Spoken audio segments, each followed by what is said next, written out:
بسم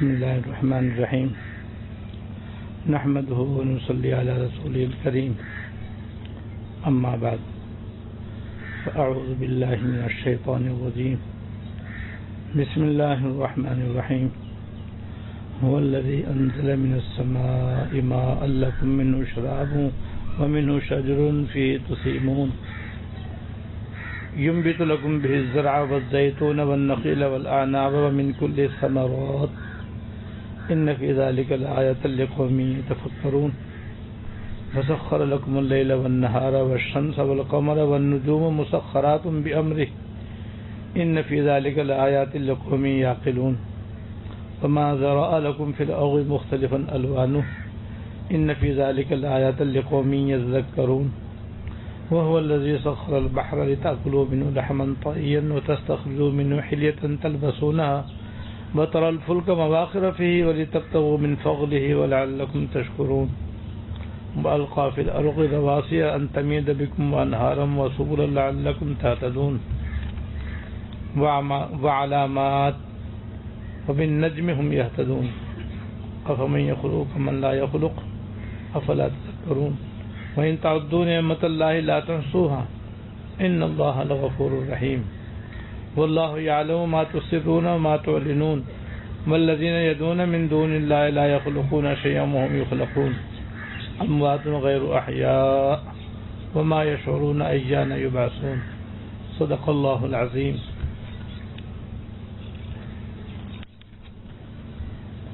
یہ سورہ نحل کی آیت نمبر 10 سے آیت نمبر 21 تک میں نے آپ کے سامنے تلاوت کی ہے۔ ان کا ترجمہ یہ ہے، وہی ہے جس نے آسمان سے پانی برسایا،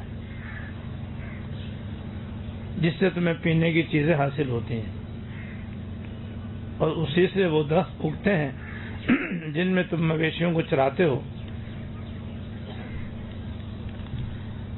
اسی سے اللہ تعالیٰ تمہارے لیے کھیتیاں، زیتون، کھجور کے درخت، انگور اور ہر قسم کے پھل اگاتا ہے۔ حقیقت یہ ہے کہ ان سب باتوں میں ان لوگوں کے لیے بڑی نشانی ہے جو سوچتے اور سمجھتے ہوں۔ اور اس نے دن اور رات کو، سورج اور چاند کو تمہاری خدمت پر لگا رکھا ہے، اور ستارے بھی اس کے حکم سے کام پر لگے ہوئے ہیں۔ یقیناً ان باتوں میں ان لوگوں کے لیے بڑی نشانیاں ہیں جو عقل سے کام لیں۔ اسی طرح وہ سارے رنگ برنگ کی چیزیں جو اس نے تمہارے خاطر زمین میں پھیلا رکھی ہیں، وہ بھی اس کے حکم سے کام پر لگی ہوئی ہیں۔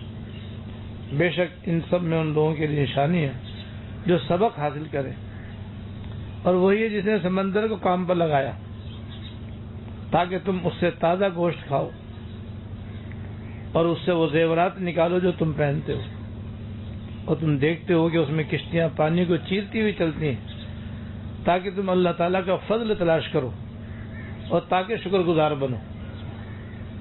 اور اس نے زمین میں پہاڑوں کے لنگر ڈال دیے ہیں، سبحان اللہ، تاکہ وہ تم کو لے کر ڈگمگائے نہیں، اور دریا اور راستے بنائے تاکہ تم منزل مقصود تک پہنچ سکتے۔ اور راستوں کی پہچان کے لیے بہت سی علامتیں بنائی ہیں، اور ستاروں سے بھی لوگ راستہ معلوم کرتے ہیں۔ اب بتاؤ، جو ذات یہ ساری چیزیں پیدا کرتی ہے، کیا وہ ان کے برابر ہو سکتی ہے جو کچھ پیدا نہیں کرتے؟ کیا پھر بھی تم کو کوئی سبق نہیں لیتے؟ کیا پھر بھی تم کوئی سبق نہیں لیتے؟ اور اگر تم اللہ تعالیٰ کی نعمتوں کو گننے لگو تو انہیں شمار نہیں کر سکتے۔ حقیقت یہ ہے کہ اللہ تعالیٰ بہت بخشنے والا، بڑا مہربان ہے۔ یہ ان 10 آیات کا ترجمہ ہے جو ابھی میں نے آپ کے سامنے پڑھی تھی۔ ان آیات میں اللہ پاک نے اپنے انعامات کا، اپنے احسانات کا ذکر فرمایا ہے، اور ہمیں اور آپ کو سبق لینے کی نصیحت فرمائی ہے۔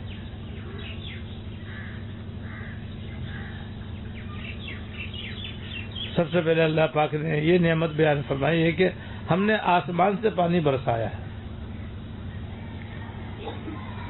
اور پھر اس سے زمین کے اندر قسم قسم کے درخت اور کھیتیاں پیدا ہوتی ہیں جن سے سارے دنیا کے انسان بھی فائدہ اٹھاتے ہیں، ان کے جانور بھی اس کے گھاس پھوس کو کھاتے ہیں اور چرتے ہیں۔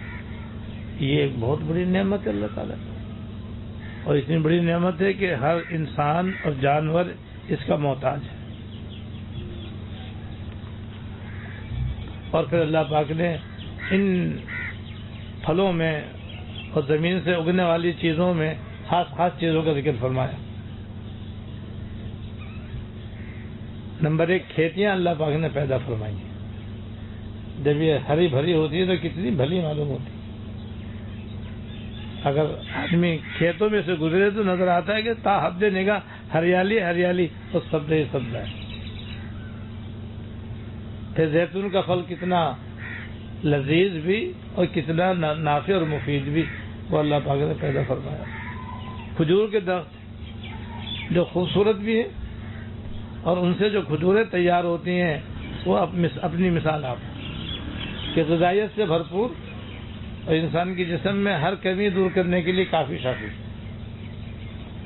اور نہ گلے نہ سڑے، خوبصورت بھی اور محفوظ بھی۔ انگور، سبحان اللہ، انگور کتنی بڑی نعمت ہے اللہ تعالیٰ کی۔ کتنے قسم کے انگور ہوتے ہیں، کیسے کیسے رنگ کے ہوتے ہیں، کس قدر شیریں ہوتے ہیں، اور کتنی بے شمار چیزیں اس سے تیار ہوتی ہیں۔ اور پھر ہر قسم کے پھل اللہ پاک نے پیدا فرمائے۔ کھیتیوں سے تو اللہ پاک نے اس طرح اشارہ فرمایا ہے کہ انسان جو بطور غذا کے استعمال کرتا ہے اس کا تعلق کھیتی سے، جس میں ہر قسم کا غلہ آ گیا، چاول بھی آ گئے، گندم بھی آ گیا، جو بھی آ گیا، مکئی بھی آ گئی، جوار بھی آ گیا، باجرہ بھی آ گیا، اور ہر قسم کی دالیں آ گئی۔ یہ سب چیزیں انسان استعمال کرتا ہے اور بطور غذا کے آدمی کھاتا ہے۔ اور زیتون کا پھل بھی بطور غذا کے استعمال ہوتا ہے، اس کا تیل بھی انسان غذاؤں کی تیاری میں استعمال کرتا ہے۔ جو دنیا میں جتنے بھی تیل ہیں یا جتنی بھی چکنائیاں ہیں سب میں پہلے نمبر پہ، اس کے اندر یہ اللہ پاک نے خصوصیت رکھی ہے کہ جو نقصان دہ کولیسٹرول ہے وہ 0 ہے، اور جتنے مفید کولیسٹرول ہیں وہ سارے اس کے اندر فائٹ، اور کھانے میں نہایت ہلکا، لگانے میں نہایت ہی نافع۔ اس لیے اس کے بارے میں آپ نے فرمایا کہ کھاؤ بھی اور لگاؤ بھی، زیتون کا تیل کھانے میں بھی لو اور اس لگانے میں بھی استعمال کرو، تو دونوں میں فائدہ ہی فائدہ۔ اسی طرح کھجور، انگور اور دیگر پھل جو خوش نما بھی ہوتے ہیں جس سے آنکھوں کو بھی مزہ آتا ہے، خوشبودار بھی ہوتے ہیں جس سے طبیعت میں فرق آتی ہے، اور غذائیت سے بھرپور ہونے کی بنا پر کھاؤ تو توانائی، ہر قسم کے وٹامن ان کے اندر موجود ہیں۔ بس اس کے استعمال کا آسان طریقہ ایک حکیم صاحب نے یہ بتلایا ہے کہ ہر موسم کا پھل خوب کھانا چاہیے، ہر موسم کا پھل اپنی اپنی استطاعت کے مطابق خوب کھانا چاہیے۔ بس اس میں جو اللہ پاک نے ہمارے جسم کے لیے غذائیت رکھی ہے، توانائی رکھی ہے، یا امراض کے ازالے کی صلاحیت رکھی ہے، وہ سب حاصل ہو جائے گی۔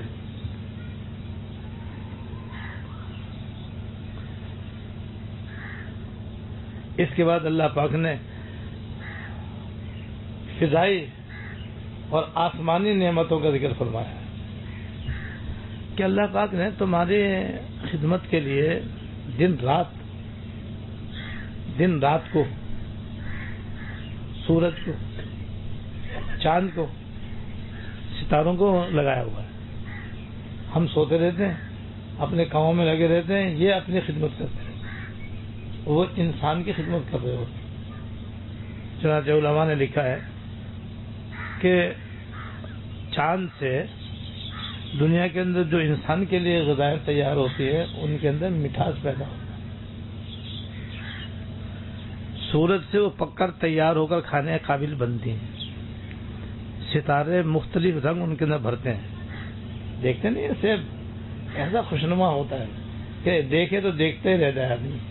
پھولوں کو نہیں دیکھتے اس کے اندر کیسے کیسے پھول کے رنگ ہوتے ہیں اور کیسی کیسی خوبصورت پتیاں ہوتی ہیں اور کیسی کیسی ایک دوسرے سے الگ الگ خوشبوئیں ہوتی ہیں. یہ ساری محنت ستاروں کی ہے. ساری رات جو ستارے ہم چمکتے ہوئے دیکھتے ہیں وہ چمک نہیں رہے ہوتے بلکہ وہاں سے وہ مینا کاری کر رہے ہوتے ہیں.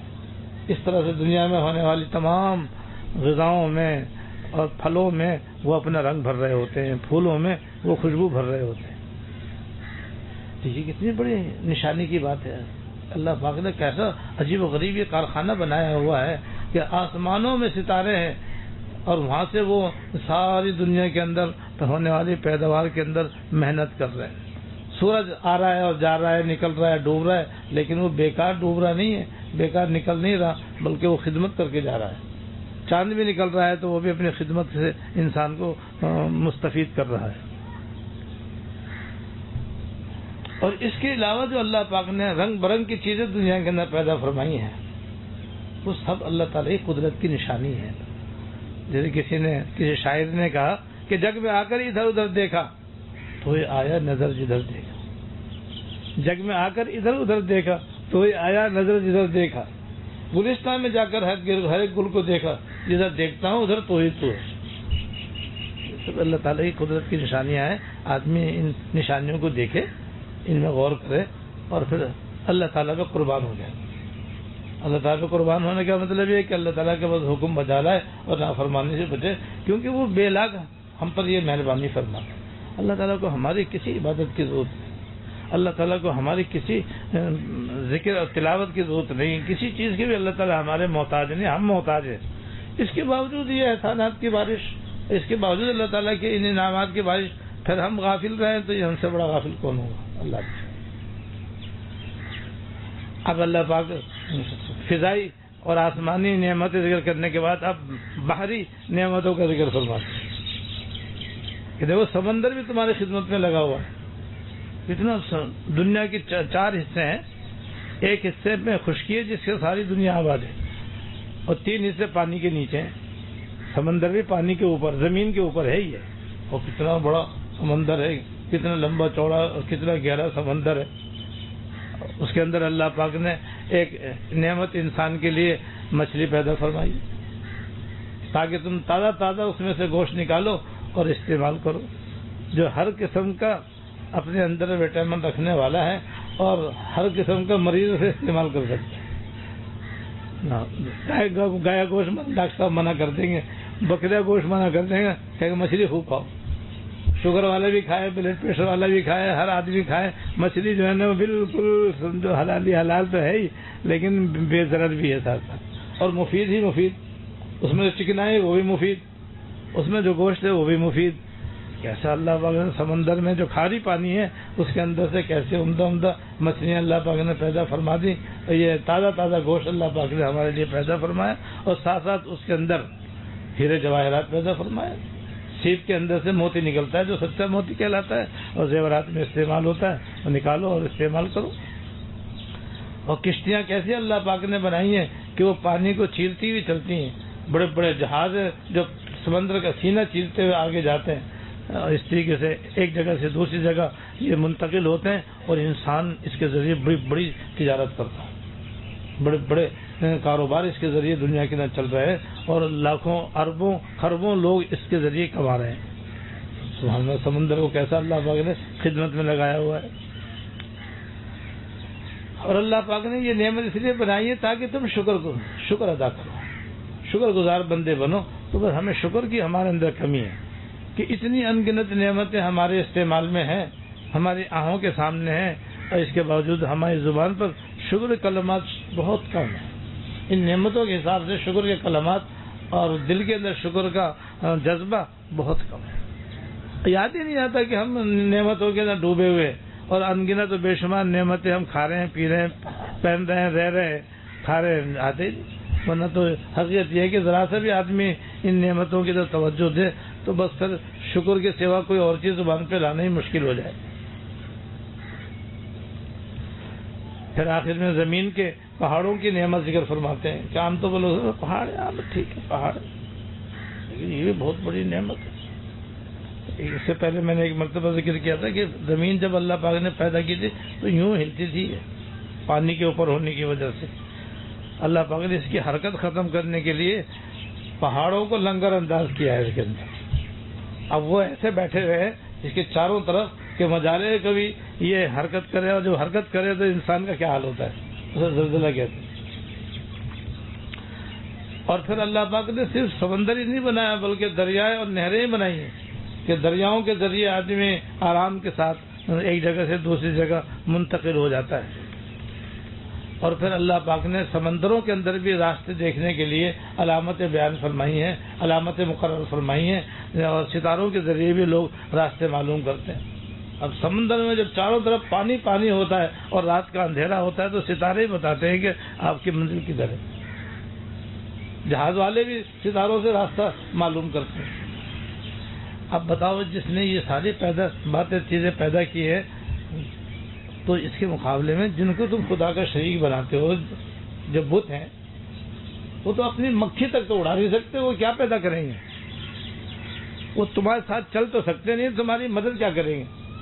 ایسے بے بس اور بے حس لوگوں کو تم نے خدا بنا لیا، بتوں کو اپنا معبود بنا لیا، اور جو قادر مطلق اتنا قادر ہے اور اس نے اتنی انگنت بے شمار نعمتیں تمہارے لیے تیار کر رکھی ہیں، تم اس پر ایمان نہیں لاتے، اور اگر لاتے بھی ہو تو اس کا شرک کرتے ہو، جس سے بچنے کی ضرورت ہے۔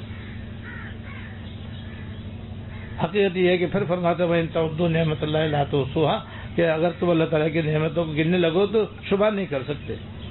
بس آج کے درس میں جو بنیادی سبق اللہ پاک نے ہمیں دیا ہے وہ شکر گزار بندہ بننا ہے، اور شکر گزار بندہ بننے کے لیے روزانہ 10 منٹ مراقبہ کرنا ضروری ہے، جس میں صرف اللہ تعالیٰ کی دینی اور دنیاوی نعمتوں کو سوچنا اور سوچتے ہی رہنا۔ بس کچھ دن تو سمجھ میں نہیں آئے گا، پھر سمجھ میں آنے رہے گا، کیوں سوچنا آتا ہے، بولنے سے بولنا آتا ہے، لکھنے سے لکھنا آتا ہے۔ جب سوچیں گے تو کچھ دن کے بعد نعمتیں سمجھ میں آنے لگیں گی، اور جب سمجھ میں آنے لگیں گی تو انشاءاللہ شکر پیدا ہوگا۔ ایک ہوتا ہے زبان سے شکر، ایک ہوتا ہے دل سے شکر۔ اس مراقبے کے نتیجے میں انشاءاللہ دل سے شکر نصیب ہوگا۔ اللہ تعالی ہمیں یہ سبق لینے کی توفیق عطا فرمائے۔ وآخر دعوانا الحمدللہ رب العالمین۔